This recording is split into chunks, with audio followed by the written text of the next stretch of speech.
All right. We are here for another week of the live virtual poetry reading series. I want to thank everybody for tuning in tonight for another great show. If you haven't tuned in, um, this is the shows just keep getting better and better.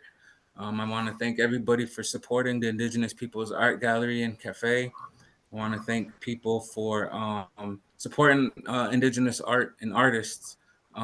We have a story and beautiful art that we definitely have to contribute to, um, arts and art here in Iowa City. And so I want to just thank you all for supporting.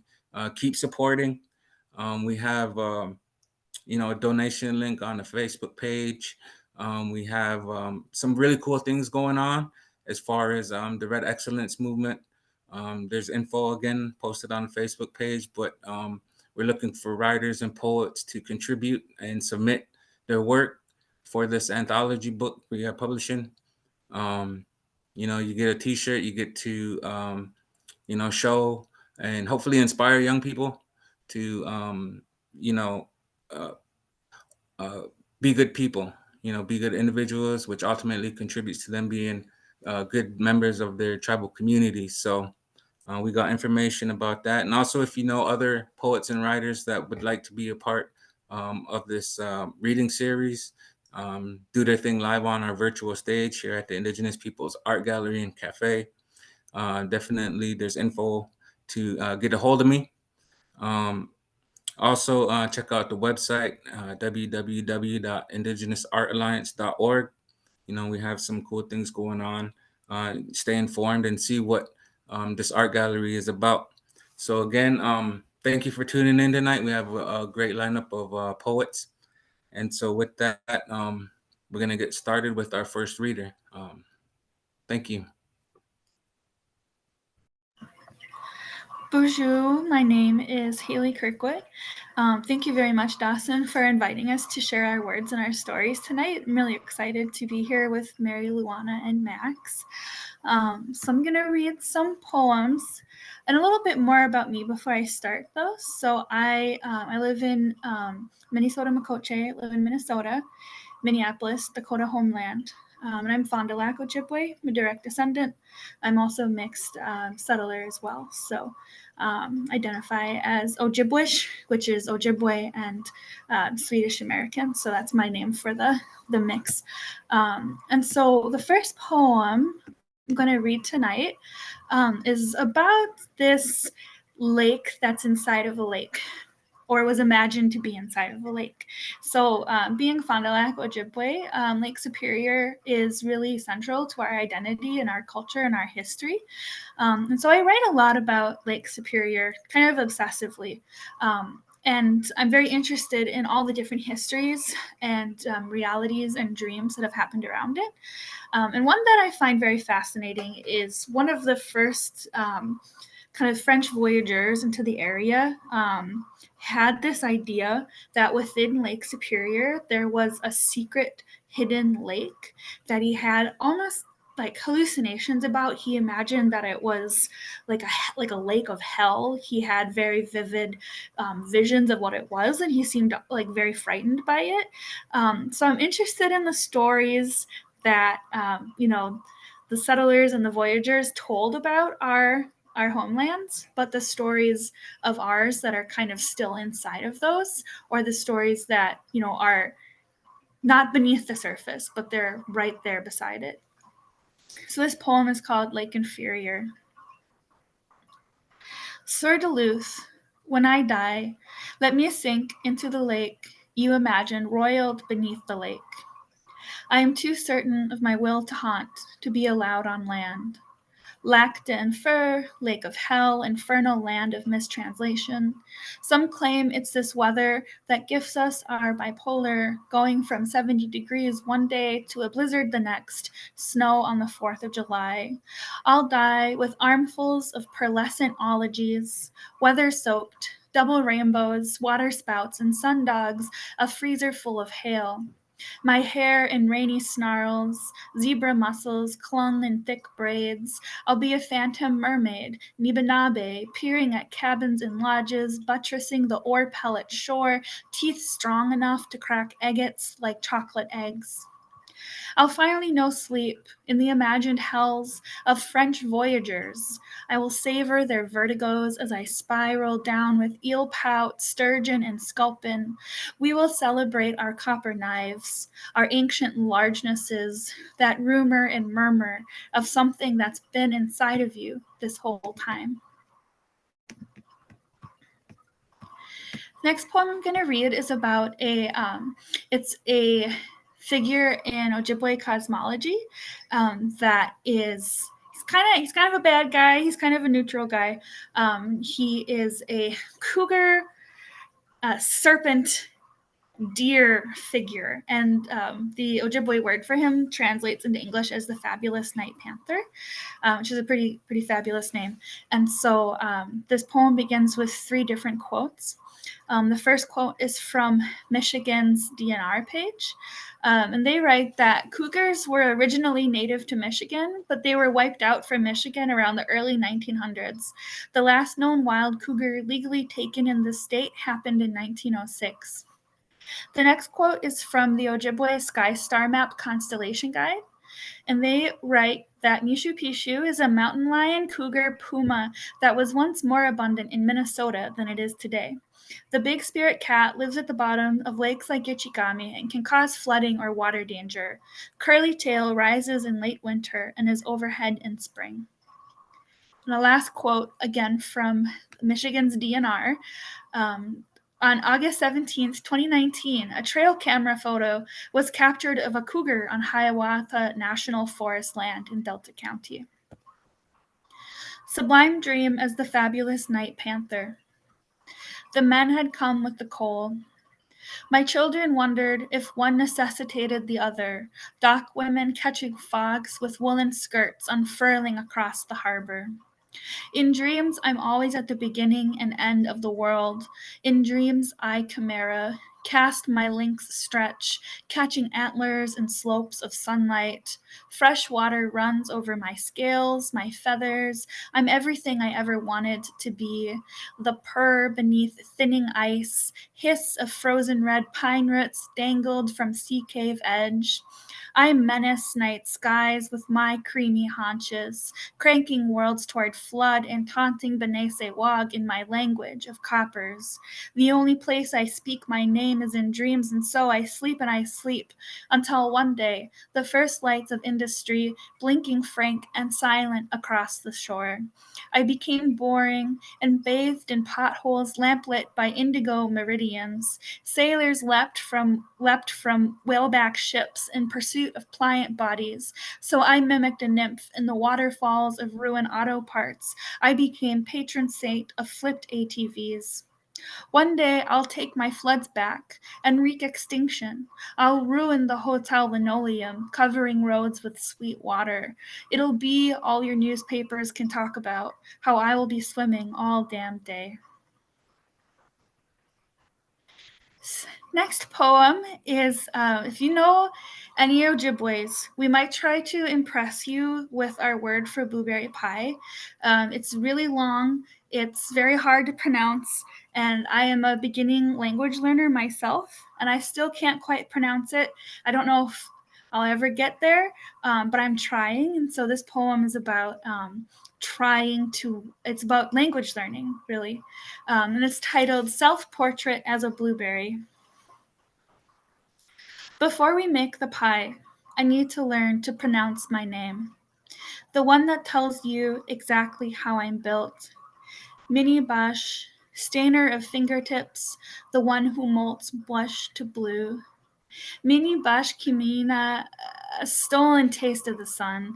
Mini Bosch Kimasigani, ancestral boast of long vowels, muscular tongues, and impossibility.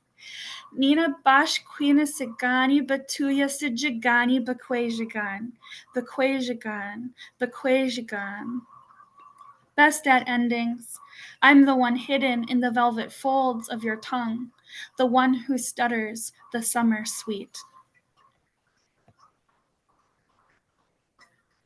My next poem is after a concept called survivance, which was coined by the White Earth Anishinaabe writer Gerald Visner.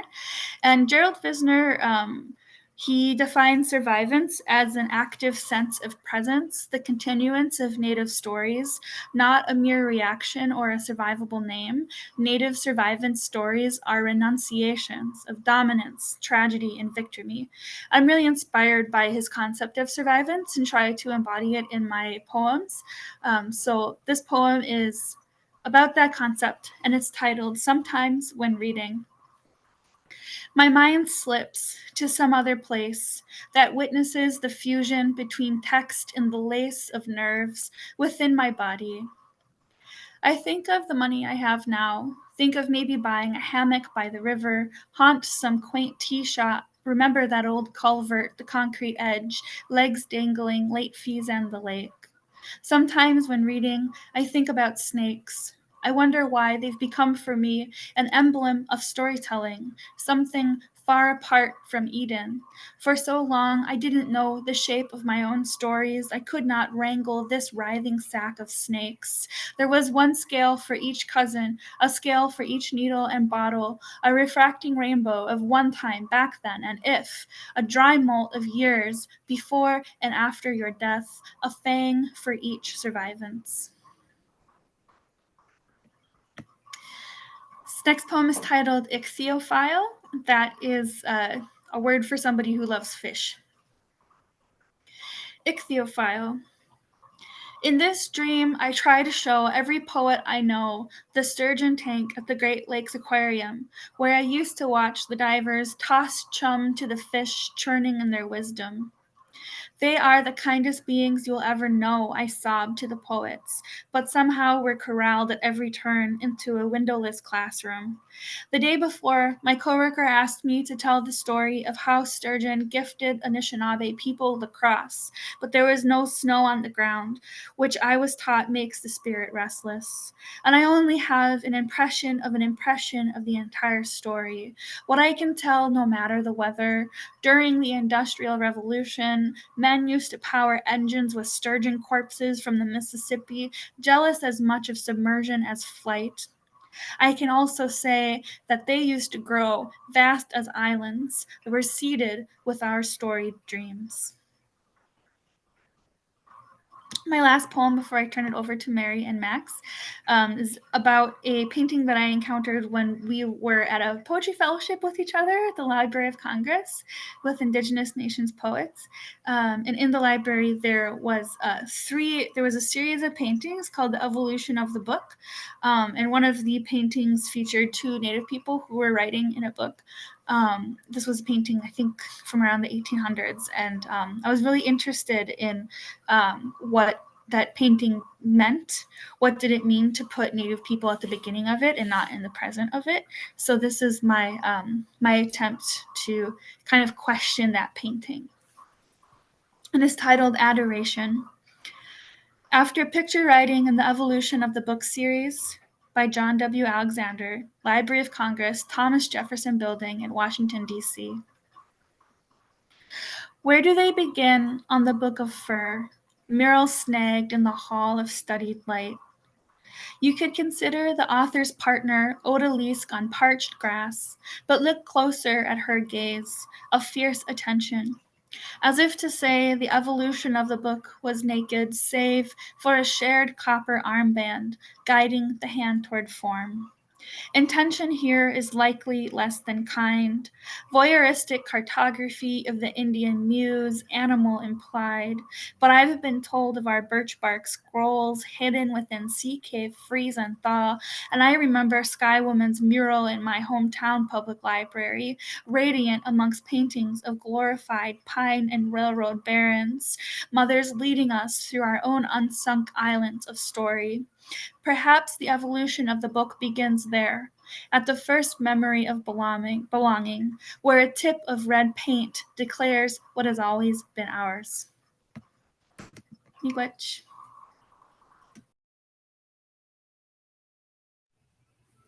All right, thank you. Great poems, great, explanation of what inspired you to write these poems. Thank everybody for tuning in to the Indigenous Peoples Art Gallery and Cafe for another week of the live virtual poetry reading series. Again, continue to support the gallery, continue to support, Indigenous artists. Check out our information for the Red Excellence movement we got going on. Also, if you know other Indigenous poets and writers, um, let them know that we have these things happening here virtually.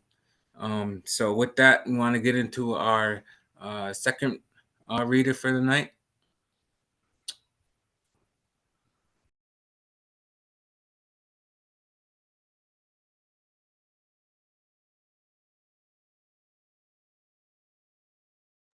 Okay, there we go. Can everybody hear me now? My name's Max Early, and I'm from the Pueblo of Leauna in New Mexico, and I graduated with my MFA in creative writing from the Institute of American Indian Art, and got my bachelor's at University of New Mexico in English. And I'm also a established potter from the Pueblo. I just recently got back from the Herd Show and got an honorable mention for my wedding vase design. So I was happy that I got something that it all came out well with the piece. And so now I'm getting back to getting my next manuscript ready for publication, looking for a publisher right now. And so I'll read some of my new poems and also some from my first book. So the first poem I'll read, well, before I start, I'd just like to say, Koatsi Sai Hopa Temishe, Sawi Temishe, Ekoshe, Hindome Kamuna, Watsina Washti, Kwea Washtiksta, Tsina Washtik. So I'm from the Turkey clan. I'm the people of the Turkey and a child of the Bear clan. So my first poem I like to read is called Shwa. Shwa, Shwa, Shwa, Shwa, Shwa, Shwa, Shwa, Shwa, Shwa. Shwa means to whisper.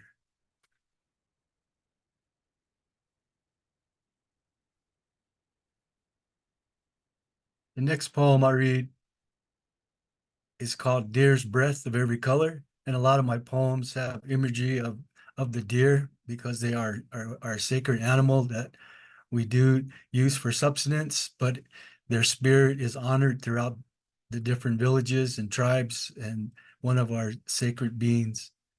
Deer's breath of every color. Winter rises southwest. Winter rises southeast. Deer gnaw withered apples as morning star fades above Indigo Canyon. Concealed in tall feather grass, mountain lion nestles, his tan body mesmerized like a stone fetish. Sun blazes, amber rays, snow powders the deer trail. A hunter whispers through mist his flowered prayer.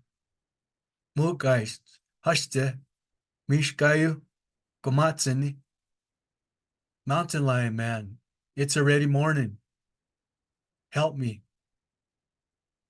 Climbing Hawk Mountain through blue juniper terrain, mountain lion leaps, an arrow blessed with pollen. Winter sets southwest, deer in shadow tinged purple enters spruce tree house on his breath of every color. On that same note, back in the day before I was born, the hunters would come back to the village on horseback. So this poem is in commemoration of this. Night watch. Children encircle autumn evening fire, hands sprayed open, bodies crouched on flame-lit sandstone ledge. Unseen in pinyon pitch black skies, small brown eyes scan southern mesa, finding no flash or flicker. Children stand facing the fire, waiting night by night's arrival. Brothers, fathers, grandfathers. Small brown eyes reflect remote spark. Blaze of orange glee silhouettes the mesa. The hunters summoning home. Children run towards village entrance, gather by roadside with whispered thrills, guessing what party has arrived. Small brown ears listen, silence, crescendos, sound of deep voices drawing near. Men singing songs with the deer. The next poem I read is from my first book entitled Ears of Corn Listen. And this poem is called In the Black Blue Hue of Sunrise Dawn. In the black blue hue of sunrise dawn, Mother Fire keeps me warm. I pray and breathe on the dry flowers, an offering to the deer spirit. Consumed by the flame, my prayer goes up in smoke. Rainbow for the deers to see. They say, Mo pokst, kashchatsi, kaya nye, fro ekoshe. Look at the beautiful rainbow. Let's go over there. Climbing the hill in pursuit, fresh deer tracks everywhere. Directly in front of me, Gait Bisho, the rays of sunrise glisten on the antlers. We have found the rainbow. Now it's time to go home. Home to the mountain lion, singing hunting songs of praise, tribute and honor to the deer. Corn pollen prayers scatter in the wind. Bless us again, dear spirit.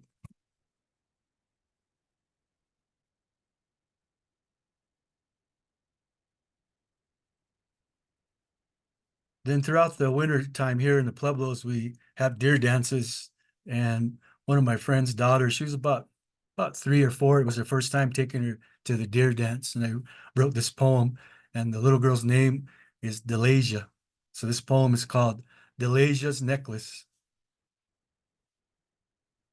We enter to the sounds of bells. The hall's warmth evokes an imprint of my small self, standing by my grandparents. Their presence I sense in drums and singers' voices. Collective breath of all colors hovers above the leaping herd. Eagle and hawk feathers adorn the deer dancer's rhythmic scent. Forest evergreen, damp earth. Delasia puts her hand in mine. The seated crowd hinders her view. I lift her above the masses, a butterfly beyond reach. Her irises bloom to the choir and drum beats rumbling nearby snowflakes. I set her down among the gold straw. Flecks glisten in mud-plastered floor. Her body sways back and forth. She stands on tiptoe to see over the crowd as does follow their bucks. A charcoal face hunter in camouflage shirt and jeans trots towards the small child. He places a coral bead necklace over her head as she smiles at her new delight. This next poem I'd like to read, it's entitled Flowers in the Deer's House. It was a collaboration with the School of Advanced Research in Santa Fe, New Mexico, and they came out with a book called Grounded in Clay, The Spirit of Pueblo Pottery. And I was asked to write a couple of essays and poems about 2 pots that came from my community. So this poem is a reflection, expression of that pottery piece. Flowers in the Deer's House. Painted black line encircles damp earth Oya, opening a subtle path to skyward realms as cirrus clouds spiral nearby rainbows. Light and shadow crosshatch distant rains. sound of shock waves slice like knives, thunder to arouse Tsitrui. The horned water serpent ribbons through winds of black leaves and feathers, while rainbirds stream into dark caverns. Water streaks down a stalactite as she applies a stroke of black paint to the slipped white clay surface. With curves, hooks, and pointed beaks, she bends willows to form a hoop, a drumstick tied with yucca fiber. Sonic voice of water drum ripples as buds of mandalora and dahlia bloom on adobe floors and walls.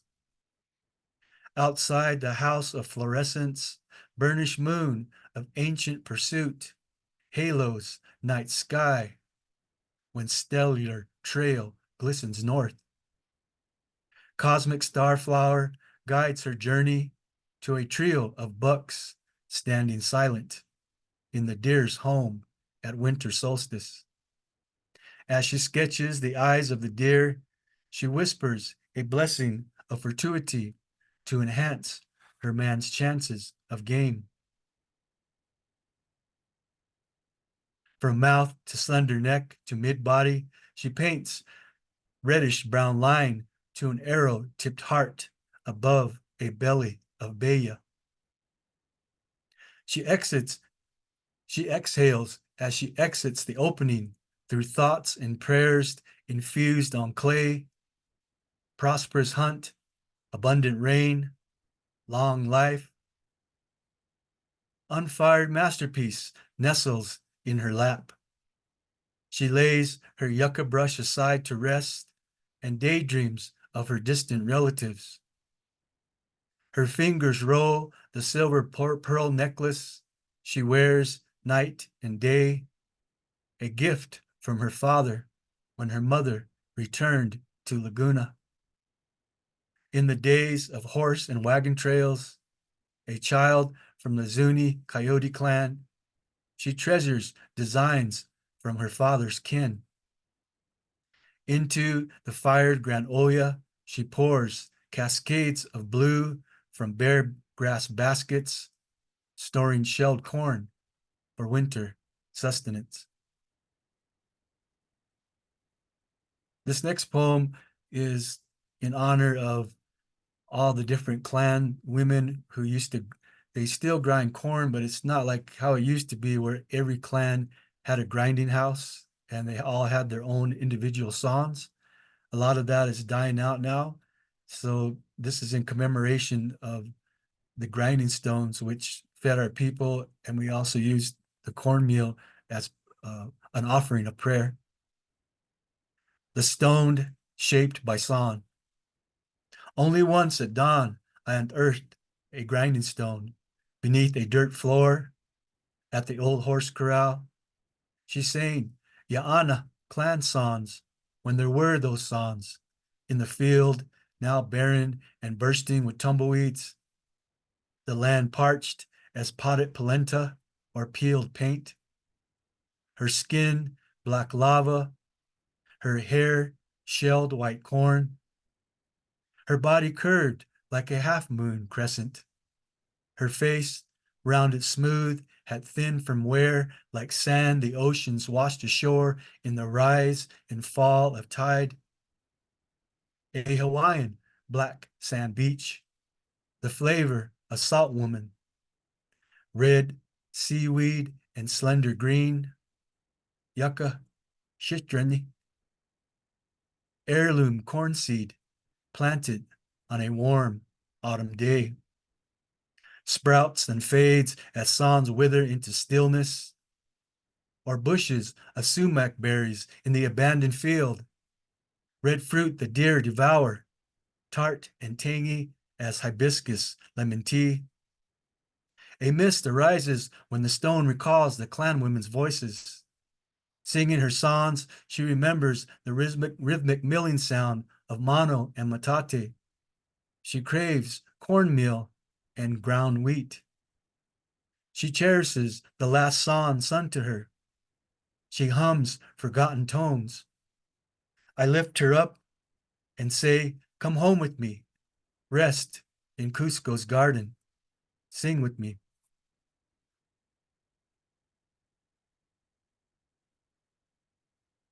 This next poem is called Sky Island, and it was composed during a workshop in Portal, Arizona, right before the when we had the pandemic hit. I was in a poetry workshop with Sherman Bitsui in Arizona, and during that same week, that's when everything was locked down. So this poem is called Sky Island. Why doesn't she ride a wheel? Gila monster, hissing ants, tossing 2 cubed granite crystals coated with mud tracks. Eldest daughter of Turkey clan, a ceremonial coiling of clay. We're migrating, soaring towards a sky island. She lifts his black braids on pine sap, streaming in rainstorm, wailing. She ties 4 white duck feathers and forms them into a lightning bolt. Flashing through sea deserts in the hail, they trail a deer to levitate a new song. Green yucca, what is it like to paint a mask? He plants her before spring thaw, wrapped in a Pendleton blanket. His sorrow sinks the earth.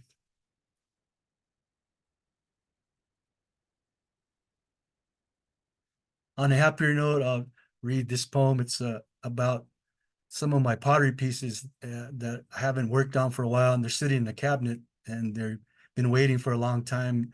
And when I take that piece of pottery out, that piece of clay out, it comes alive again. So this poem is called Earthen Delights. A lint-covered clay vessel hides inside the china cabinet, anxious for her slipware. Potter's hands lift her out. His breath, a rush of wind, frees her from dust and inertia. Warm, slick riverstone lines, hand caresses, burnish sway, the potter's gradual pace. On her clay skin, painted stars and lightning constellations, like a tan body tattooed with red-winged blackbirds soaring the amorous night sky on a backdrop of moonlit cloud. She anticipates her pit firing, posing on pottery shards, a sheen ceramic vase.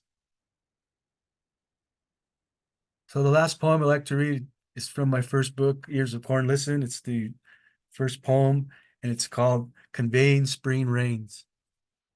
And I have several Keres words in the poem. One is Tsipena is our sacred mountain closest to us. That's Mount Taylor. And Shiwana are the storm clouds. And Shikaya was my great grandmother's name, and it doesn't have a meaning. It's just a name. And Pacha means let it rain. And this is in the form of a pantun. It's a 52-line poem. Conveying spring rains. Spring skies parched, clear and white blue. Rainmaker smokes with mountain spirits, buffing cumulus clouds over Tsipena. Deserts are rainless without a dance. Rainmaker smokes with mountain spirits. Thunder clouds burst over mesa tops of Pinon. Deserts are rainless without a dance. Raindrops are always perfectly round. Thunderclouds burst over mesa tops of cedar.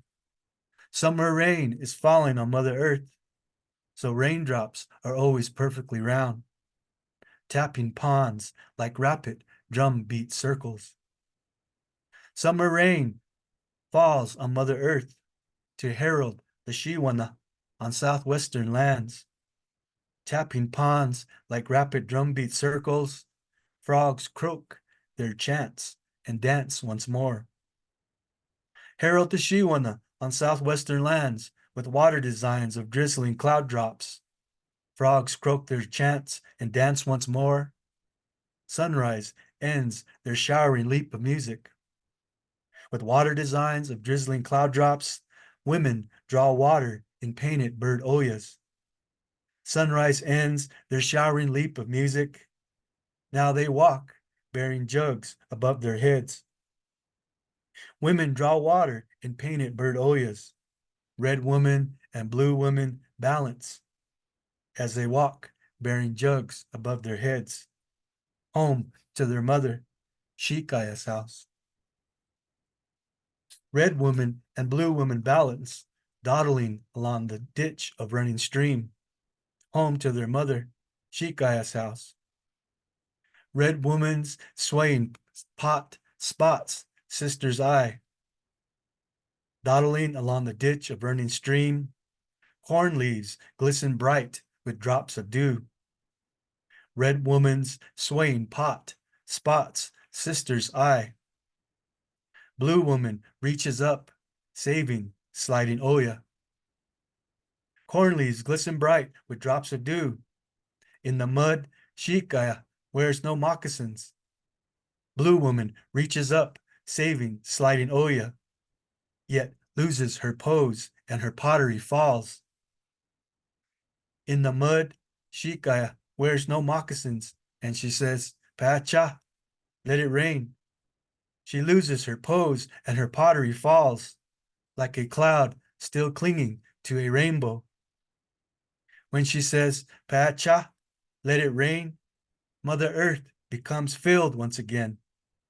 Like a cloud still clinging to a rainbow, we look for arrowheads after the storm. Mother Earth becomes filled once again, puffing cumulus clouds over Tsipena. We look for arrowheads after the storm. Spring skies, parched, clear, and white blue. Tawae, skunama. Thank you.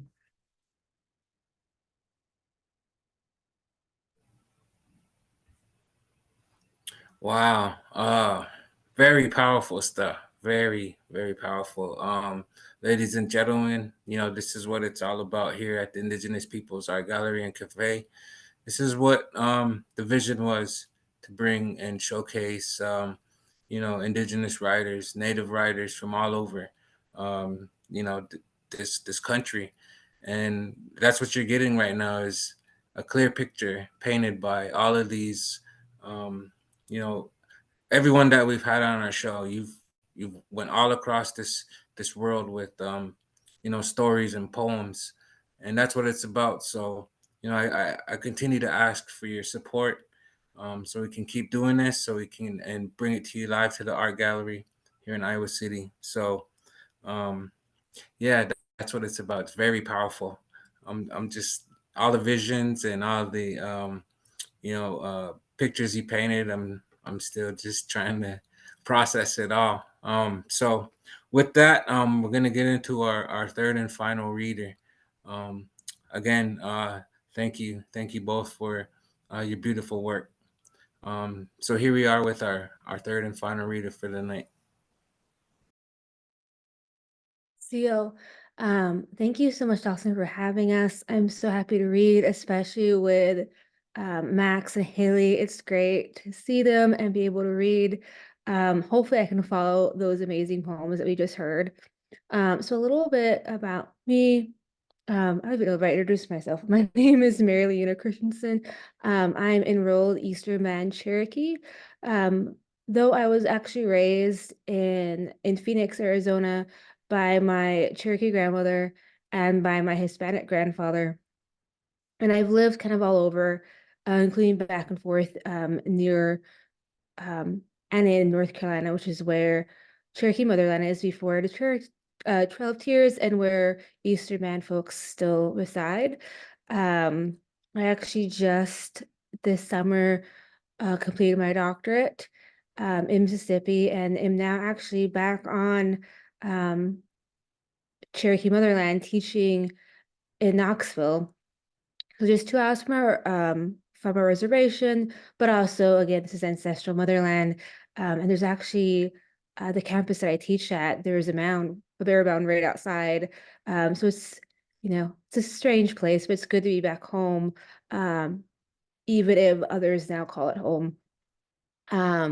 So I do in my poems talk a lot about the loss of my mother and grandmother that happened back to back, both unexpected, and this idea of losing them, but also this fear of losing my connection to Cherokee, because Cherokee is very maternal. Your clan comes from your mother line.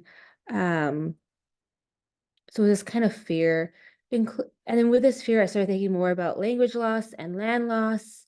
And really, I think about erosion a lot because Turkey, we're in the mountains, so there is this actual physical erosion happening, especially with things like fracking and all of that. And really, the piece of land that maybe I talk about the most, and you'll hear it in several poems, including the first poem I'm about to read, is the family cemetery, which is, and this kind of explain the layout. It is in between two of my great uncle's houses, in a hill, between like taller mountains, and below the cemetery itself is where my great grandfather's house stood up until maybe about 10 years ago, when it was purchased by the tribe again and unfortunately demolished. But straight from the cemetery down next to where my grandfather's house was is property that my grandmother owned. So it's a little family cemetery that we take care of ourselves. I'm actually driving up tomorrow to leave flowers, so this is very well timed. And the first poem is a reading title called At the Casino Hotel on the Res, located in the lobby of perfectly contained fire, all black rocks and equally black marble. I'm wholly aware of myself, tourist and old blood. I belong and unbelong in this place. All that family in the cemetery on the hill above the house my grandmother had built but never lived in. Worn from lack of use, there's talk I'll fix the house up, make it livable and lived in. I remind myself hill rhymes with will. My grandmother was strong-willed. All we can do is what the dead would want. I dream of red clay giving up what is buried, a slide of casket and decay, all the court's native here, the finality in erosion. I have buried so many, I am undone and reworked. The owner of the place that sells marble and granite knew my great-grandfather, knows the family cemetery and the holly bushes it's named after. Says my great-grandfather delivered gifts of food when in town, specifically fresh sausages. The owner discounts 2 headstones, a double and a single, a parent-daughter set. We 2 daughters motherless, a father with no daughter. Last time I visited, I stained the interior of my partner's car with red clay, cemetery stains. The path cleared to carry mother up the hill with ease, washed away months later. I barely made it to the gravesite, a lone pallbearer. Mother's silk flowers were stained red, grandmother's too. Here now in December, there is no snow, just a wetness, a bone deepness. Like the lobby's fire, I contain so much, mostly its death and the effects of it.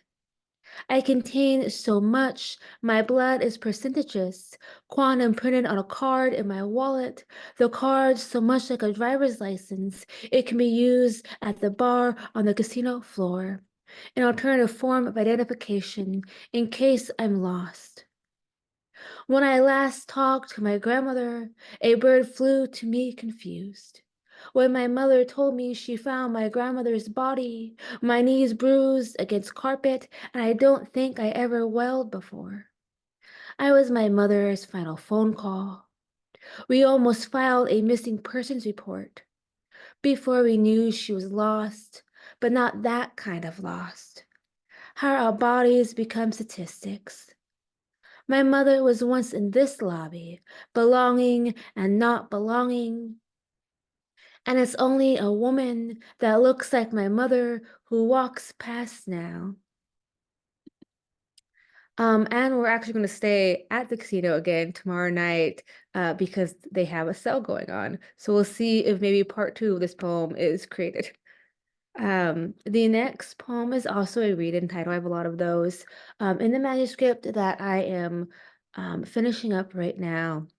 There are a lot of poems that are addressed specifically to my grandmother and mother, more so my mother, as we were in the process the last few years of rebuilding a relationship. So really it kind of felt like I lost my mother when I had recently got a mother, or built that mother-daughter relationship that I had been wanting most of my life. So this poem is addressed to my mother. Mother, we lost so much language, and like children tried to bury ourselves in its embrace, only to find absence or a stinging white hand. Sorry, guys. I'm having issues scrolling because my right arm is in a sling. So bear with me. I'm going to repeat that last line, only to find absence or a stinging white hand. Mother, not everything is communicated through touch, but some things are. At the funeral home, you pulled me close, and this felt new. We sat shoulder to shoulder during grandmother's visitation, recited the rosary from memory. And I wonder if we looked more alike then, our mouths, muscles moving in unison. Mother, did you open your yellow bird mouth for every round seed of language grandmother gave us? Mother, you were green thumb enough to know seeds absorb moisture easily, to know they want to grow even in the driest place. Itzy, when I was born, you were younger than I am now, meaning my body has given nothing, meaning my body only takes. I swallow this mother tongue, not to bury it in a belly, but to quench thirst. Itzy, I liked how pretty water felt on my tongue. I wanted to name a daughter Amma, but water can be stagnant and mildew coils the air. Itzy, I was told my poems are beads strung with asterisks. The word for beads is a dele distodi. I stumble, drop beads from strings, try not to crack them underfoot. Itzy, I only want to make you a gift. Itzy, I drink so much and am so thirsty. The next poem, again, another reading title, but it is also a prose poem, so it does sound very narrative. So just something to maybe notice. I tell a friend it was nice to be taken care of. Say I dozed off with my hand in the nail text as she spoke about her sons, as she shaped my nails almond and painted tiny landscapes just on the ring fingers. I joke that all my fingers are ring fingers, shimmy my hands to flash sterling silver, turquoise wampum. My grandmother purchased several of the rings at the PIMC gift shop. She knew the nurses, once girls at the Phoenix Indian School, where my grandmother worked after leaving her Raz, after marrying a man with the last name Nunez. Every December, she wrestled a large metal tub from the garage, remnant of the school's cafeteria. In the tub, large enough to be an incubator, she'd mix masa well by hand. I'd watch. When I was born, a nurse said, "Pity an Indian baby so white." I chewed my nails to the quick and then tore at the quick. Now self-care. Or my nails cost so much I can't afford the ruin. I joke I am a bird attracted to glistening, am told my rings are typical Indian. I buried a ring in the lining of my grandmother's casket, adjusted the engagement ring on my mother's cold finger, my nails long almond-shaped, my wrist widening with age. What I'm trying to say is when I look at my hands, they're not mine. I have two more poems. The next poem kind of looks at language a bit more, and this kind of, I guess you would call it tri-language, that my mother's side of the family has. Um, and I really write about that side of family since I don't know my father's very much at all. Um, but this poem is called Ama Agua. Ama Agua. We have so many words for water. By we, I mean you and I, mother. Isn't it comical to be raised in a desert where water is luxury, where water can be a knife glistening in hot sun? The Phoenix metro area houses more than 180 miles of canals. Grandmother called all canals irrigation ditches, said vegetables grown in Arizona taste like sewer water. Here, canals touch everything. Integrated into city planning, canals can identify location. Mother, you are close to home. North stars dug deep and parallel to roads. Mother, you are close to home. Ama agua. The words flow easily despite my broken palate, an opposite of thirst. In high school, I ran the perimeter of a canal twice to equal a PE mile. In hotter months, tried not to inhale the stench of empty canal, fish decaying in their own mud. Mother, even deserts have unseasonable weather. It rained so much that week. Ama agua. There's an emphasis on a river, salt, Verde, or Colorado, a pregnancy of water, a loss or lack of everything. Here I ignore hard and soft sounds. Here I refuse to measure hurt. Still, I am uneasy, driving by canals, only to see fishermen and their sons attempt to bond in urban desert. All I think are deformed city fish, mouths splayed open, wondering how they arrived in an irrigation ditch. Ama agua, accumulated rainwater, a careening car, a mother, a breathing in of water, here a daughter. And my last poem is actually still in the works. It was a long poem addressed to my grandmother, mirroring the poem I read about my mother, the Etsy poem. And like that poem, it was made of many parts, but the parts aren't really meshing together quite yet. So I've isolated one part that was working and I have made it its own poem. And I have edited it quite recently. And I actually, I'm sure Max and Halee both recognize the other poems I've read. Since finishing my dissertation, I haven't written.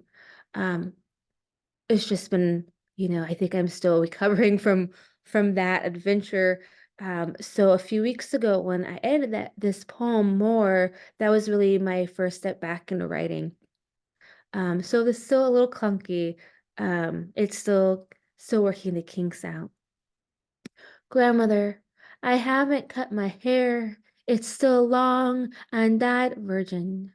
A receiving blanket tucked around the edges of my scalp, flannel you serged and gave as gifts. You said so many times a white man would convince me to cut my hair, and they have tried, or tell me how lovely it is, in a way that makes me want to shear my head clean. You never let me cut my hair. Your mother's long, silver, when rheumatoid clawed her hands. Your father, who called me only long like a gal, braided her hair despite his own farm hands. It's not as easy as saying tradish. You, a navy photog, hair styled close to neck and later thinned by medications. It's not as easy as saying I share your mother's first and middle name. It's not as easy as saying I have a man whose last name is Scotch Irish common. It's not as easy. Thank you again for having me ski. Wow. Oh, man. This is what it's all about: language, land, family, history, ceremony, traditions. Um, this is what it's all about. And this was the vision that I had to bring in to you, the audience. with these with the Indigenous Peoples Art Gallery and Cafe. Um, Beautiful poems, beautiful poetry. I really look forward to continuing to learn about you three tonight, and seeing what work you have. And I definitely will be in touch in the future. Um, to continue to support you.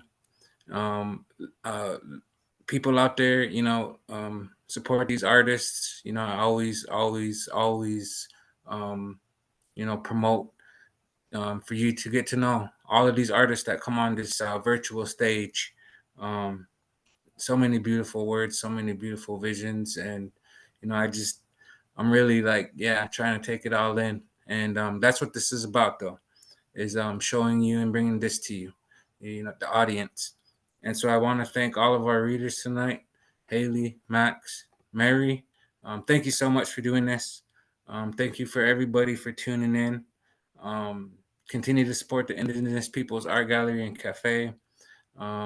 Continue to support the Red Excellence Movement, Dapian Apparel. Go to www.indigenousartalliance.org.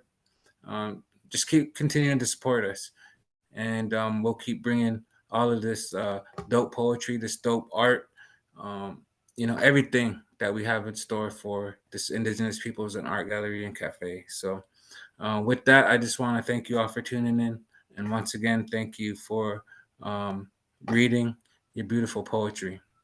With that, I want to say,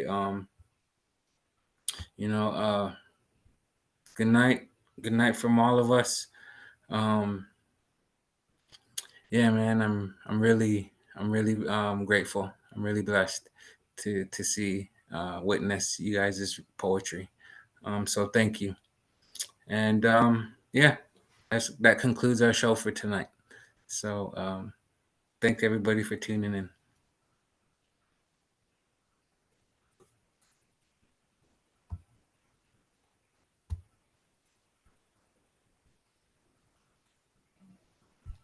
Hey, Haley.